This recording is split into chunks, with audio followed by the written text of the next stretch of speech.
Hello. To celebrate the winter solstice, I thought I would record a quite shortened version of Hans Christian Andersen's Snow Queen story. It's a lovely story if you want to read the whole thing or watch one of the many film versions and stage versions of it. But this is my version of it. The Snow Queen. Long ago, when the world was still young and fresh, and humans were only just beginning to develop artifice, to shape and create and form things, spears and bows and arrows and pottery and baskets and 1,000,001 other things, down deep, deep in the burning bowels of the earth, the fiends, the devils, the demons looked up at humanity, creating their wonders, and they envied humanity. They envied humanity's seemingly boundless capacity for invention and creativity and artifice, for decoration and for beauty and for art. And being consumed with envy, the demons wanted to create something of their own, and so they gathered together. And they worked and they worked and they worked, drawing upon all of their many skills and their magic. For years they laboured upon the task, and the thing they determined to create, after much violent and brutal argument in which a great deal of demon blood was shed, was a great and elaborate mirror, with the most ornately carved frame, full of twisting, turning, shaping forms and images, some of which seemed human, some seemed animal, some seemed plant-like, but all of them, if you looked at them closely enough, were fundamentally demonic, as they writhed and knotted and entangled and tore and bit and clawed at one another.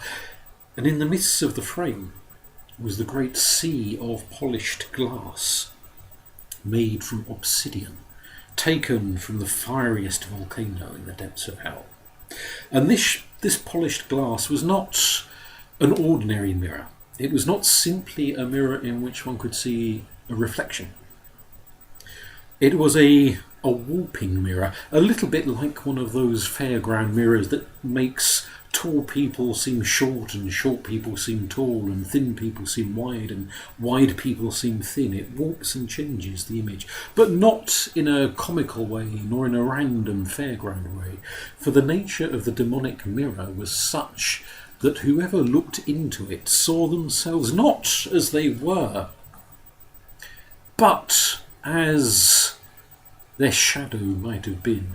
Every greedy impulse was magnified until what they saw was an avaricious, grasping horror staring back at them. Every slightly cruel whim in the individual was magnified until what they saw staring back at them from the mirror was a vicious, sadistic monster. Every bit of spite, every little bit of jealousy, every anger, every craving and urge that they might have possessed was magnified and magnified and magnified until, instead of seeing themselves in the mirror, they saw monsters, horrible and knotted and demonic and vicious. They saw all of the worst in themselves distilled down to its purest poison. And the intention of the demons was to take this mirror about the world and show humans their own image. And when people looked into it and saw all that was horrible and awful and dreadful in themselves, they fell to weeping and sobbing. Some of them killed themselves. Some of them gave up on life and simply sat there and waited to die. And such was the effect that the demons had with their mirror that they began to get ambitious, as demons are wont to do, and having ruined countless human lives, they then thought, wouldn't it be hysterically funny to take the mirror up to the heavens, to show the angels of the heavens what they might be if they fell to the very pits of the earth itself. And they flew and they flew and they flew on their leathery old wings up towards the heavens themselves. But demons being demons, some went faster than others, and art shouted and screamed at the slower ones, who shouted and screamed at the faster ones, and they argued and they fought and they tore at each other until they let slip that mirror, and it fell and it fell and it fell and it fell until it hit a mountainside, and it shattered into a million pieces, some of them large pieces, some of them no bigger than a grain of sand, and they went everywhere upon the mountain winds, blown hither and yon. All around the world they were blown, and where a piece landed in someone, in their eye, in their mouth, up their nose, other parts of their anatomy, that glass, being sharp, would work its way into the body, and more importantly, it would work its way into the soul. And it would spread its ugliness inside the person until their eyes became as if they were shards of the mirror itself. So instead of seeing rose bushes growing, they would see them withering and shrivelling and dying and rotting. Instead of seeing succulent fruit growing upon a tree, they would see them mouldering and decaying and dropping and oozing. Instead of seeing the faces of the people they loved as the people they loved, they would see them as demanding, grasping, miserable, bitter, twisted, horrible people, and they would come to hate them and resent them. Everything that those individuals had once loved in life, they would come to despise in life, consumed by the ugliness of the mirror. It affected humans, it affected animals, it even affected some plants. And there were so many grains of glass flying around the world that it was impossible to count them all. Meanwhile, many years into the future, there were two houses stood side by side in an old, impoverished part of the town. Two houses built so close together that as they grew up to the third and fourth floor, the roofs leaned over until they were almost touching, such you couldn't see sunlight if you were walking in the alleyway between these two buildings. And the balconies in the roof windows at the top, the only parts of the building to get sunlight, were occupied on one side by a little girl called Gerda, on the other side by a little boy called Kai.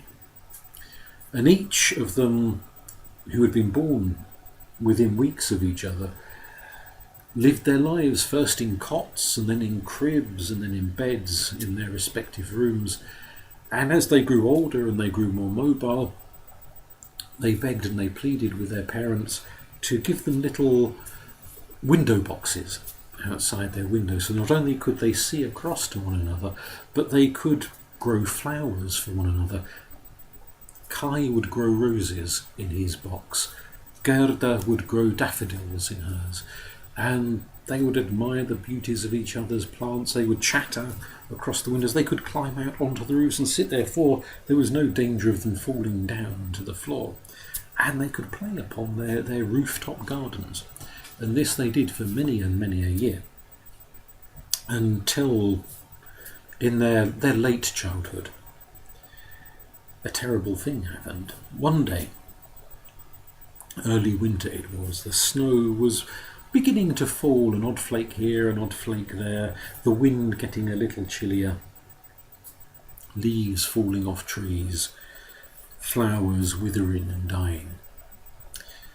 The two window boxes were empty aside from the bare stalks of the rose bushes, the bare stalks of the daffodils. Gerda and Kai were sitting upon the rooftop, chattering away as they always did, school having finished, when the wind blew up, and it was particularly chilly, carrying leaves upon the breeze, and one of them wet-slapped Gerda in the face, and Kai winced as something went into his eye. Something so tiny that when he tried to find it, he could see nothing at all. But that tiny little thing that had gone into Kai's eye was one of the tiny sand-like grains of glass from that mirror that had shattered so many thousands of years earlier and was continuing to blow round and round and round the world. A grain of glass that had passed through many people over the course of the years, destroying their lives until they were dead, and it would emerge from their bodies to blow upon the breeze and find the next victim. And now it had found Kai. One in his eye, and a slightly bigger piece went into his chest, into his heart. And within a minute of them entering into his body, Kai became cold and chilly and complained of the breeze and said he didn't want to play anymore, that he would go inside. And he was a little short with Gerda, which he had never been before, but she put it down to the breeze. Maybe he was hungry. Into the house he went. And he tried to amuse himself with storybooks and colouring books and playing with his toys, but he couldn't settle. He was getting colder and colder and colder. And when his old grandmother, with whom he lived, tried to warm him up, sitting him in front of the fire, giving him some soup, he snapped at her and he snarled at her and he said the soup was horrible and he was fed up with this and fed up with that and fed up with the next thing. And he got angrier and angrier and angrier as the days rolled past. He became a very bitter, very vindictive young man. He said awful, terrible things to his grandmother, awful, terrible things to Gerda, awful, terrible things to his school teachers. He was turning into an absolute brat. Not the first and certainly not the last to do it, but in his case it wasn't raging hormones, it was the power of the mirror consuming him. And he played less and less with Gerda, and their games, when they did play, were shorter and shorter because he'd soon fly into tempers and storm off, upsetting the poor girl. And he spent more and more time by himself, thinking of how stupid and smelly and unpleasant the people of the town in which he'd grown up and been happy all his life were. And at length he took to wandering further afield so he could get away from people. He'd wander off into the parks, he'd wander off into the woods, and one day, a month after the first grain of mirror had entered his eye, he wandered off further than he'd ever wandered before, towards the edge of the great river. And being winter by now, the river was icy and frosty and full of terrible torrents. And he sat upon the banks of the river as the snow fell heavier and heavier and heavier, muttering and bitter and snarling and snapping and full of imprecations in that life and the awfulness of people. And the snow began to fall very, very heavily, to the point where everybody else, anyone with any sense, had left and gone back to their homes.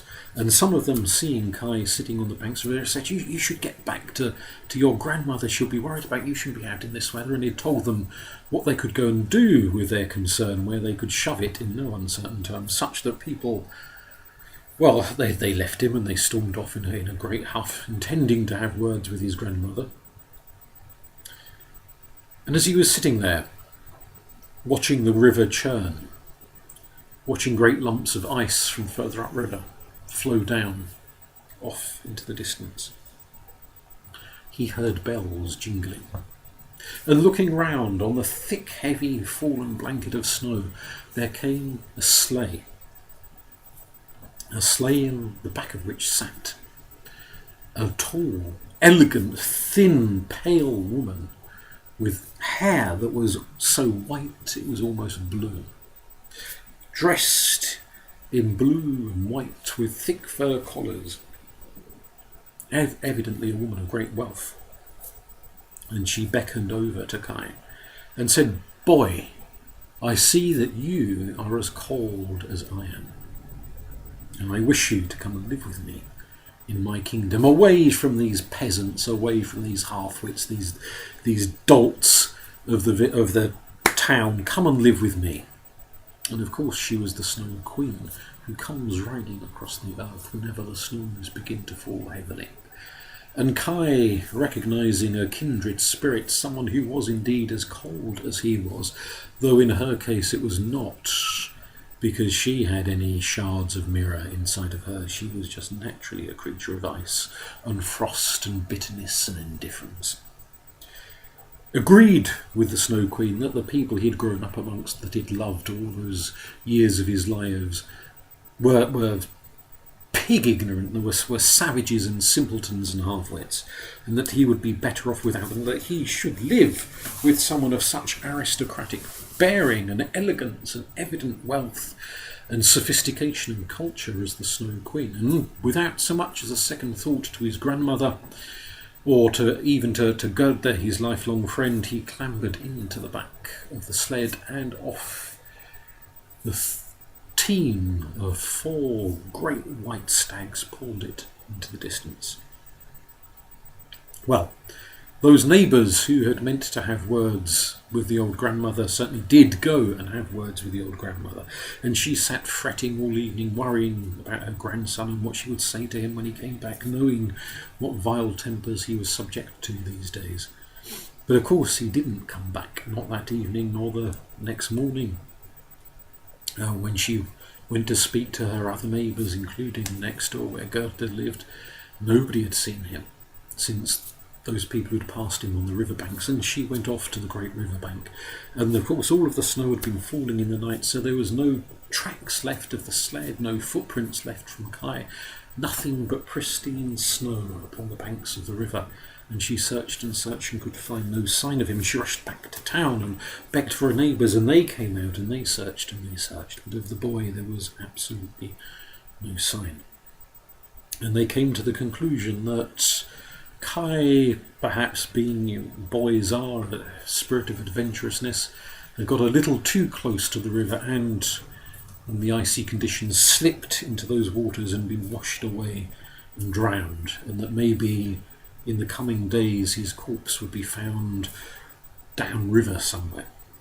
And the old grandmother wept and wailed, and Gerda wept and wailed. The neighbours, who could remember what Kai had been like just a few short weeks ago, what a lovely boy he had been before he turned into the creature he'd become now, they wept and wailed. But what could be done? The boy was clearly dead and gone. That evening, Gerda sat up in her room, in the eaves of the roof, drying her tears and fretting and worrying and wondering, would the corpse wash up? If so, what state would he be in, and all manner of other things. She kneeled and she prayed, and in the stillness that comes with prayer, she felt no grief, none of the things she would have expected to feel. And at first she thought it was maybe her, but then she began to think that perhaps this was some intuition, some awareness that Kai was not truly dead, that he hadn't fallen in the river, or if he had somehow survived it and been washed up alive further downriver. And she determined that she would go and find her childhood friend, the boy who had been as close to her as a brother, maybe closer. Off she wandered the next day, into the snows, back to the banks of the river, thinking and thinking and thinking as to what might have happened to him. And she had taken one flower that she had preserved from the summer, kept pressed between the pages of a book, and she cast it into the river at the spot where she imagined Kai might have been standing. And the flower churned in the icy waters, and then, with a splash, the waters threw the flower back, and it landed in the snow at her feet.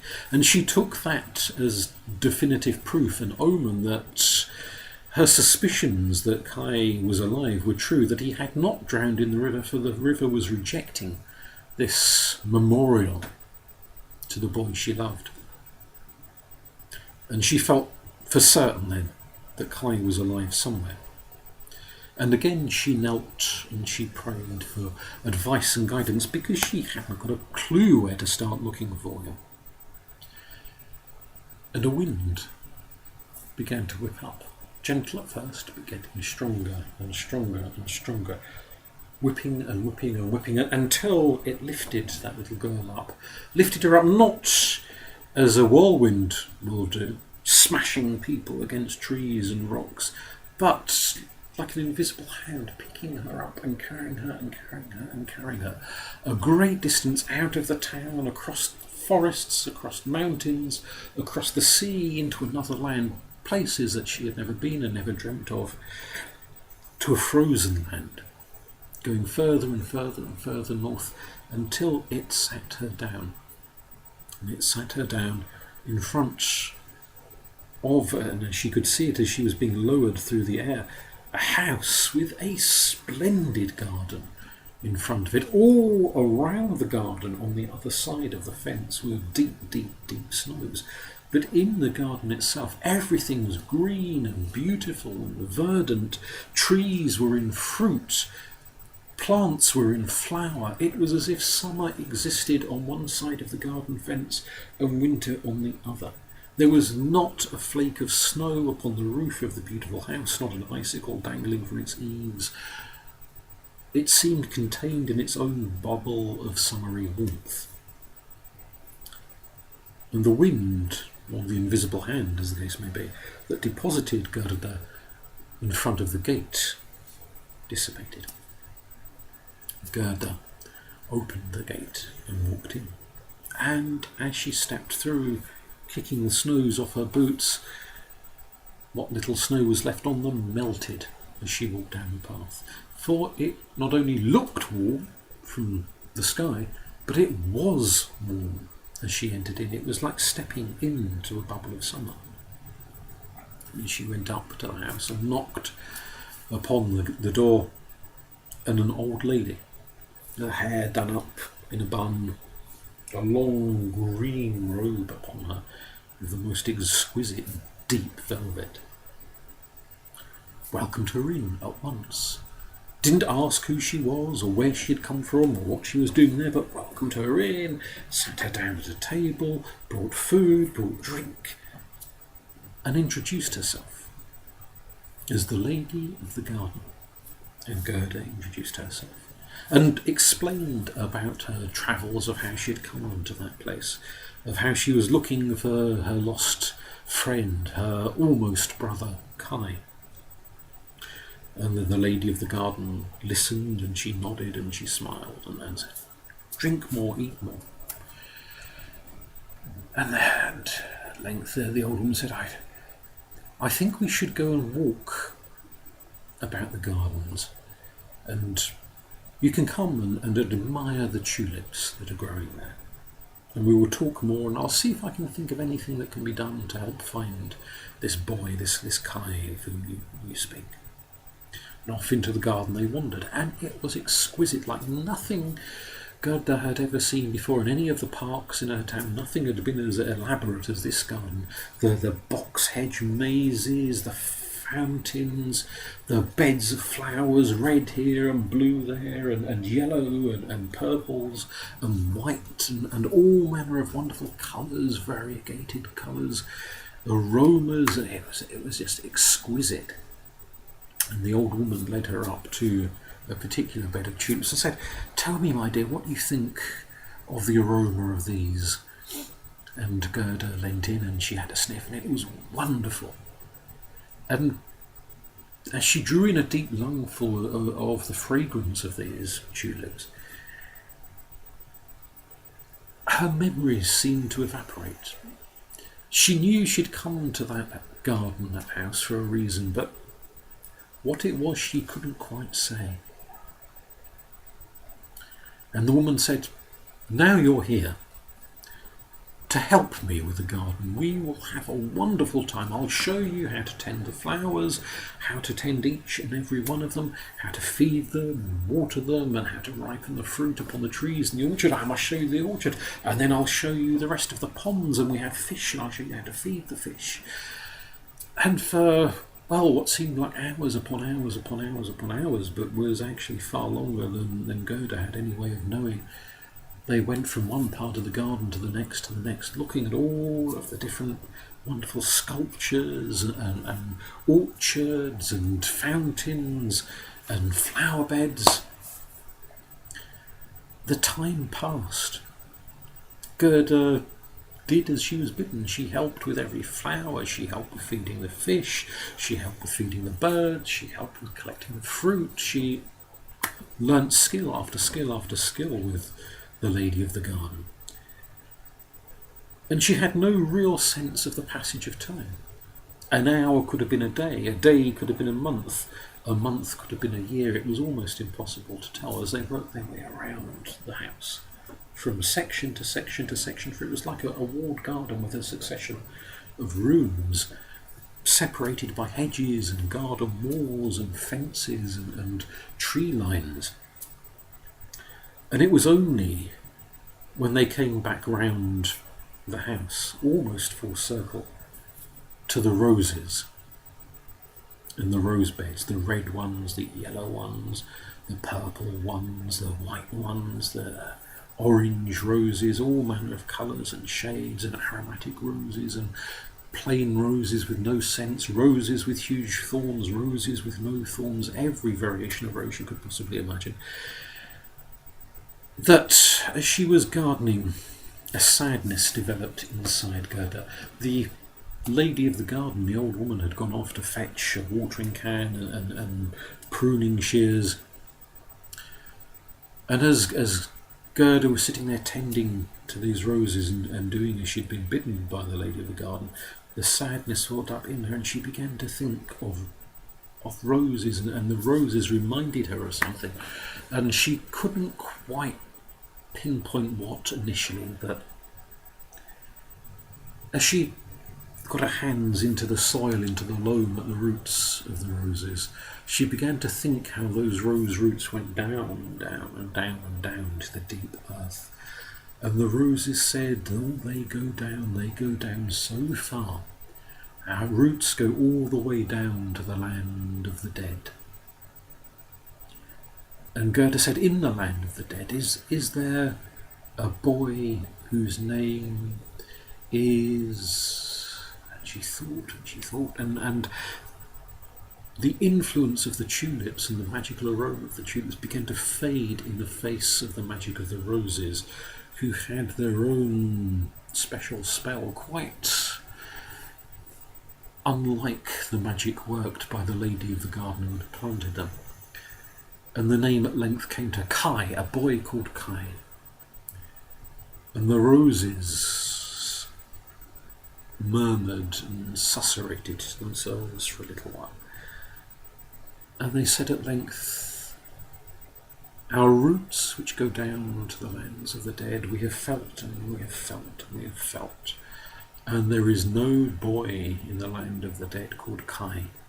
Your friend, he lives. For if he was dead, we would know of it. We would feel him with our root system. But he is not there.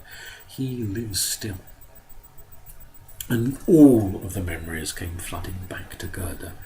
And with the memories came the knowledge that whilst time had seemed meaningless in the garden, she had been there far longer than she could possibly realise. Far longer than she would give credit for. And she saw the lady of the garden coming back from the house with watering cans and pruning shears and one thing and another. And she jumped up and she ran for the garden gate, and the old woman called after, come back, you are here to serve the garden, to serve me. I am old, someone must take over the garden when I am gone. But Gerda would have none of it. Beautiful and magnificent though the garden was, she had other things to complete, other tasks to do. And she ran as the old woman chased after her, but fortunately Gerda could run much faster than the old lady. And she vaulted over the garden gate, crunched into the snows on the other side, and felt the chills permeating her body instantly. And she said, wind, wind, who carried me this far, will you carry me further still? Will you carry me all the way to where Kai resides? And the winds whipped up, and they whipped up, and they whipped up, and they lifted Gerda into the air, and she could see the lady of the garden down in the earth calling up at her, begging her to come back and complete her service as apprentice to the lady of the garden. But the winds carried her and carried her further and further and further than she had ever been in her life, until below there was a mighty palace, carved from blocks of ice, glistening in the afternoon sun, but it was a sun with no warmth. And the wind deposited her down in the courtyard of this great palace. And there she wandered from room to room to room, for the palace seemed nearly deserted. The walls, the floors, the ceiling, everything in that palace was carved from solid ice, and she was perishingly cold. But on and on and on from room to room she went, until at length she heard a voice singing a melancholy song, a song that she distantly remembered from funeral services in the church, a sad, sad song. And she followed that voice to its source. And there, in another different courtyard, for this was a very large palace, there sat a boy dressed in blues and whites, his face as pale as death, his hair no longer the fiery red it had once been, but now almost the colour of the icy walls of the palace itself. But for all of the changes within him, Gerda still recognised Kai. And she called him, "Kai, Kai, Kai," and she went running up to him and she embraced him and she hugged him, and it was like embracing an iceberg. He was perishingly cold, colder even than the palace itself, if that were possible. And she pulled away from him, shivering, almost burning skin from her hands as she had hugged him. And he looked at her and said, "Who are you? Where have you come from?" And she said, "Kai, do you not recognise me? Do you not remember me?" And he looked at her, and there was a faint flicker of something in his eyes, but just as she had lost her memories with the tulips in Flower Garden, so he seemed to have lost his memories in this ice palace. "I have been here so long," he said. "Just me and the Queen and nobody else. I don't remember anyone else. But you do look vaguely familiar." And she says, "It's me, it's Gerda. We grew up together for years and years and years. We played together. Our two roofs met together. We would grow flowers in our garden. Do you not remember?" And he says, "Flowers, roofs. It has something there. I can't quite think what." And nearly despairing, she began to weep and weep and weep. And she threw herself against him once again, despite the coldness of his body.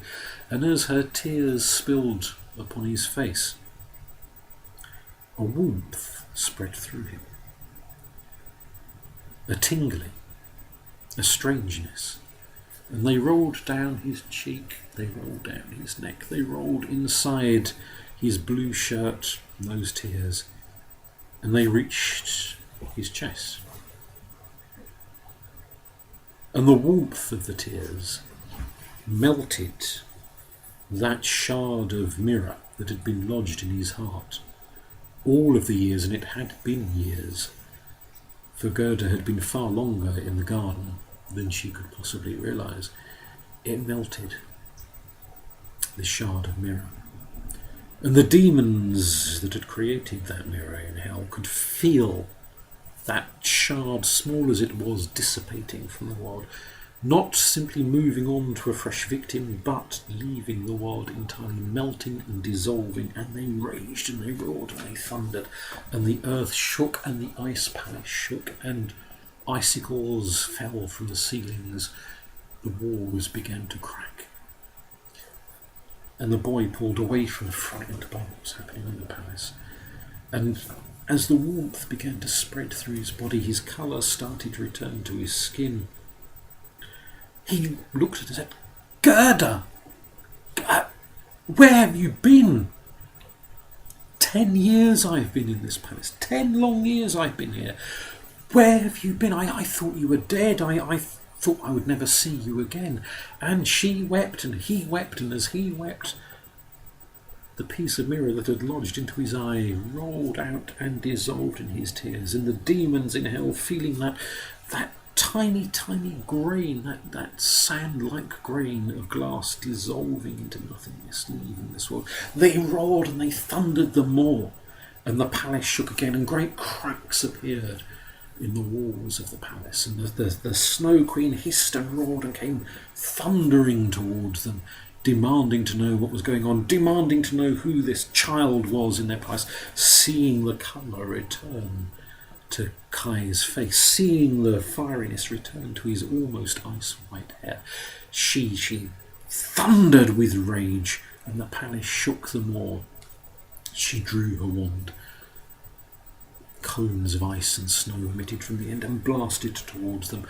Kai and Gerda, holding each other's hands, fled for their lives, fled from the courtyard through room after room after room, with the Snow Queen hissing and screeching and howling and saying she would freeze the pair of them such that neither would ever melt again. From room to room to room they went, until at last they came back to the courtyard where Gerda had first landed, and looking up to the sky, Gerda screamed out, "Please, please, wind that brought me here, bring both of us away again. Take us home." And as the door of the palace burst open and the Snow Queen came out, the wind whistled down, down, down, and scooped up both Gerda and Kai and carried them up and up and up into the air and flew them all the way back to the town in which they had been born. And of the Snow Queen, what became of her, well, no one ever really knows. But when the wind deposited Gerda and Kai back in the town in which they had grown up, they saw it had changed. In 10 years, things will change. And when they looked at each other, they saw that each other had changed, not just in the sense that Kai was back to his old colour of skin and colour of hair, but he was 10 years older. He was no longer a little boy. He was now a young man, and Gerda was now a young woman, tall and strong and beautiful and compassionate and wise and brave, the pair of them. And as to what happened next, well, that is another story and the end of this one. Thank you. Merry Yule!